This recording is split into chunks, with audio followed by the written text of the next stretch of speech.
Hello, ladies and gentlemen, welcome back to my channel. First of all, I would like to congratulate you all with the holy month of Ramadan.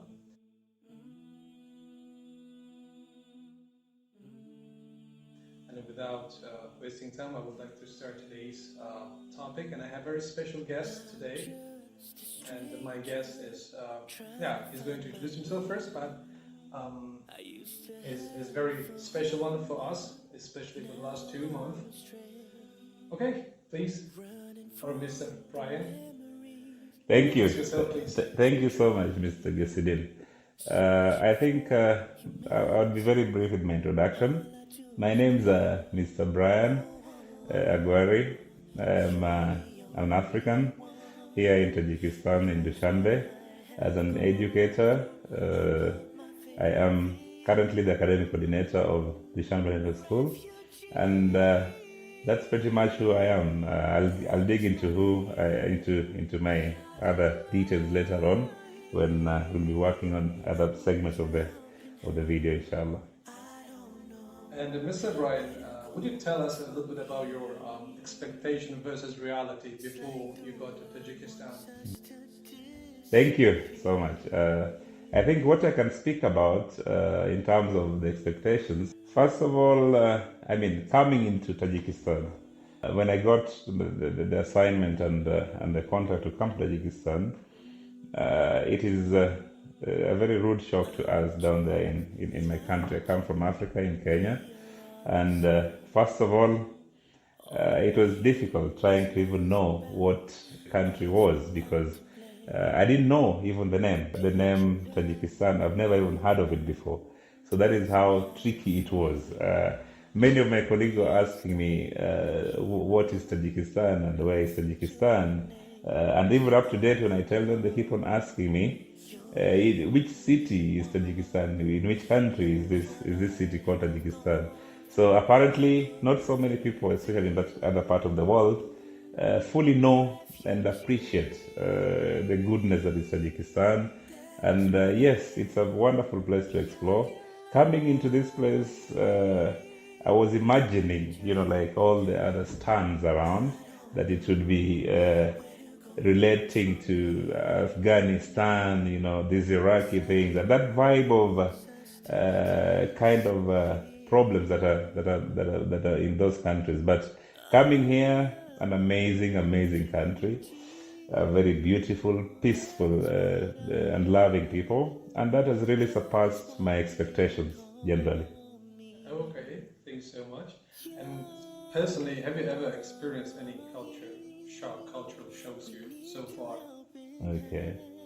Okay, yeah, like any other new destinations in the world, you expect some twists in cultures, but I must say that Tajikistan, in a very great way, resembles the African setup in very basic ways. We look at the family values, we look at the setup of the family, where the husband, is in full dominion over the wives, and the dress code and all these things. It's pretty much similar, I didn't get anything of a rude shock, that I may say. But on the flip side, it's all about the welcoming, that is the character of the Tajiks towards foreigners. It is amazing. It's really amazing, and it's not found anywhere in the world. The one thing I can really comment about that is of great immense to me is the fact that the country, unlike, it's totally opposite from the expectation in terms of the security apparatus. I've traveled the world in many other destinations, and I can comfortably say that, Tajikistan has been one of the most secure destinations I've been in. I don't see or hear any crimes. Dushanbe is a place you walk freely in any hour of the day, deep in the night, and too early in the morning, any time of the day, and you don't see any kinds of crimes, and this is amazing, really amazing. No even petty crimes. It's something worth commending, and that is all I can say for the culture. And about the citizens, the locals, have you ever known strange reactions? Because generally those people from Africa, when they come here, they, they generally have, not, I can't say strange, but people have a very positive reaction on them. Have you experienced or is it felt?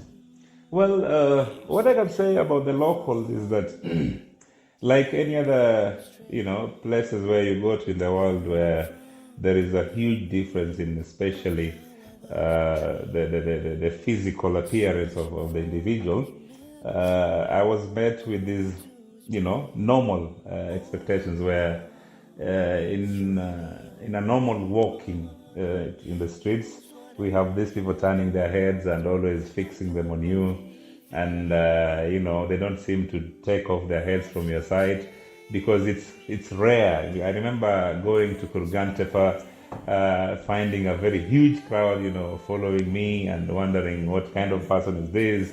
Some of them wishing they would even touch my skin. I mean, this is normal, and I think I think it's very normal because even on the flip side, if a Tajik, with his skin color would be in my country in Africa, and go to the rural places, you expect this kind of approaches, and I think it is nothing so out of normal. It's just within things and experience that I really expected. So there isn't anything much, and that is all I can say from the people.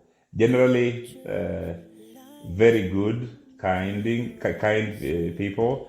Very little traces of racism. I didn't see any.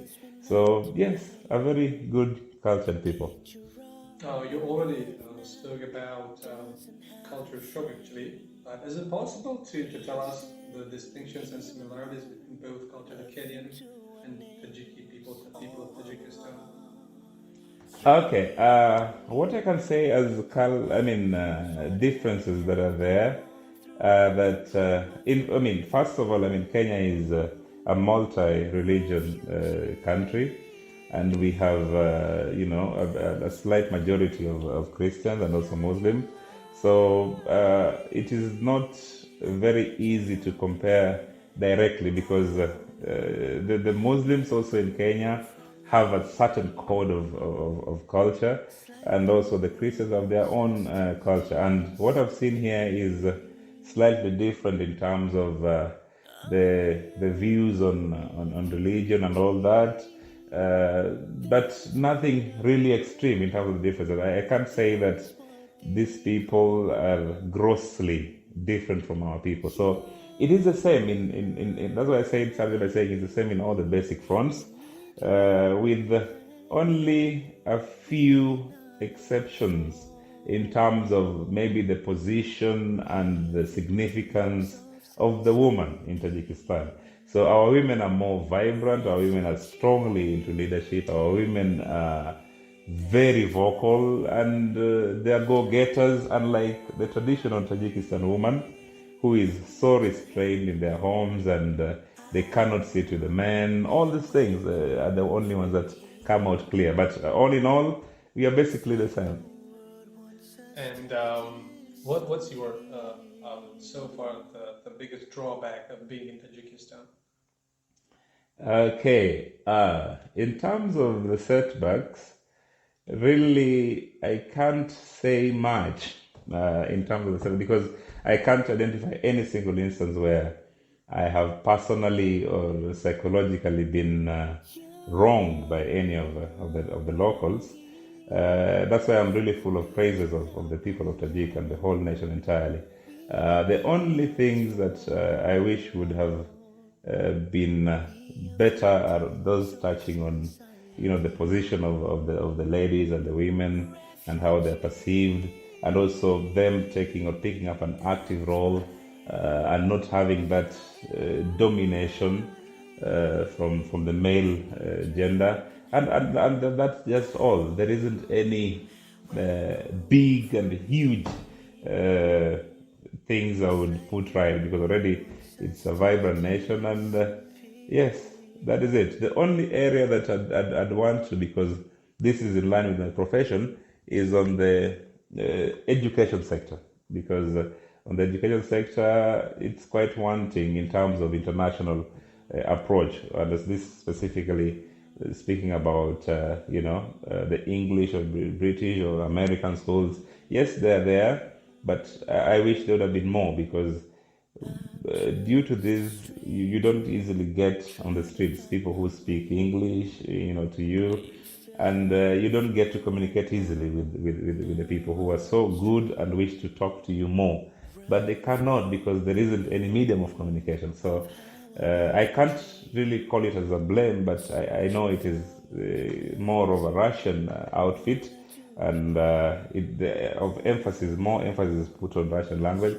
But I also wish that maybe it would have been more into the global perspective, so that it opens up all the opportunities and the potential of the country.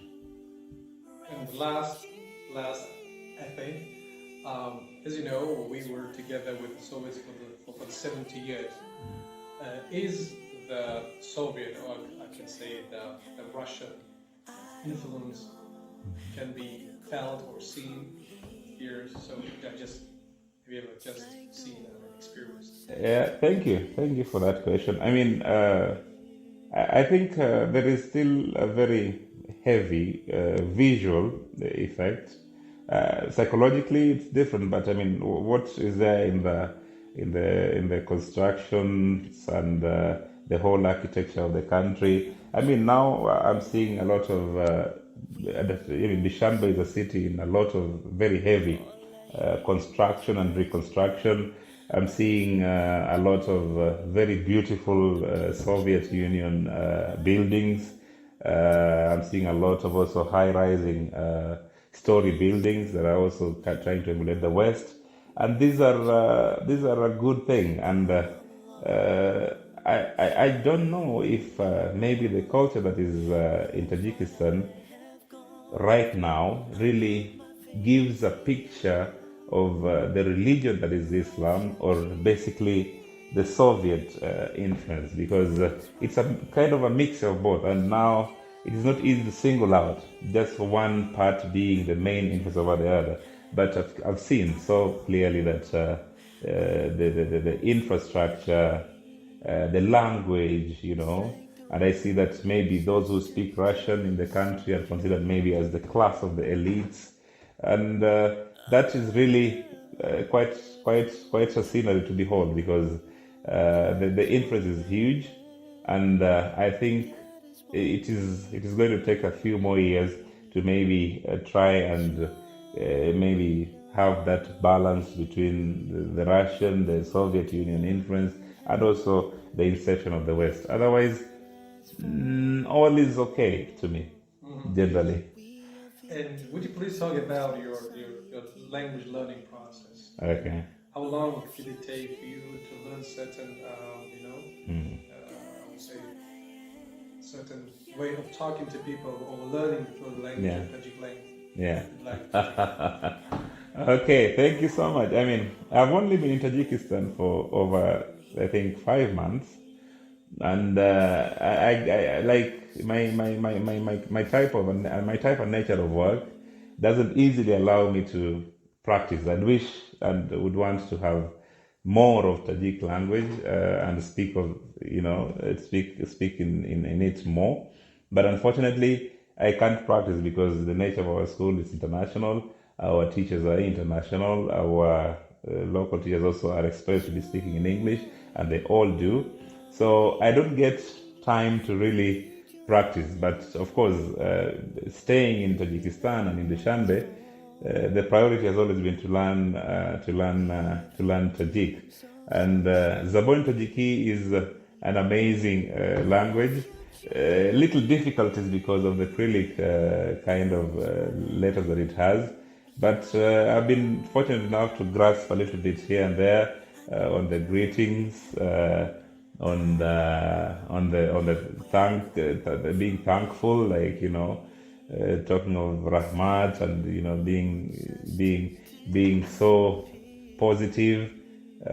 So I can't remember more words, but I just think and figure out of the respectful ways of referring to, a bigger sister, Apa John, a bigger brother, Aka John, being tremendously thankful, like to go with Rahmatic alone.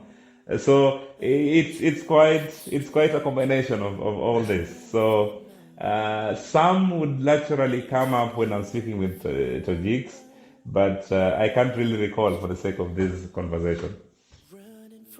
And since I know your mother tongue is Yeah. Swahili, right? Yes, yes. So is it possible to share any similarities between the Zamoni Tojiki and the Kiswahili? I mean, do you remember? Okay. Well, for my country, we are Swahili speakers in Eastern Africa, and much of the countries there really have the Swahili as the main language. We're talking of Tanzania, Kenya, a few parts of Uganda, the DRC Congo. So it's very very prevalent in those areas, and the similarities I think come with the influence, the heavy influence that Arabic has in Swahili. I would always connect with some words when they're said because they have that Arabic connotation. But generally, I can't remember this specific words. But all in all, I'm looking at very many words. I just can't remember. Like Rahmat. We also have something of that sort to do with Rahma, and that is Mercy. mercy. Okay. When you talk of, I just don't remember other terms, but they all come through because of that heavy influence that Arabic has in our Swahili language as well. So yeah, it is a little bit similar. Sometimes I grasp some of them because of the Swahili origin that I have, but the writing is totally different. Yes. So my questions right now are over. I don't have any question to raise. And is there anything you would like to share with people around the world? I don't know. Okay. You're most I mean, thank you. What I would say is that I don't think the world is really, or I don't know if it's the world not opened up to Tajik or Tajik not opening up to the world. But not so many people really know the beautiful land and the beautiful people that is Tajik. And I just wish that the world speaks more of this beauty that is here. I know there are not so many, but I think it has its heritage from the Persian kind of roots. But we have very amazing people down these parts of the Middle Asia, and they can be quite hospitable. And I recommend that anyone who wants to come and visit Tajikistan, it's an amazing, amazing place. It's a place where you will really, really love. They have a lot of beautiful places and sceneries, both historic and touristic in nature, because you have a lot of histories and civilizations just converging in these places before. And coming to this place is amazing, and I'd really appreciate if I see more and more of other nationals visiting Tajikistan. That's very kind of you. And Thank you. Thank you for being kind with your time. Thank you. And okay, everybody, we came to the end of another video. If you would like to see these sorts of videos, please subscribe and tell your friends and share and comment. And yeah, thank you for your time, and I'll see you next time.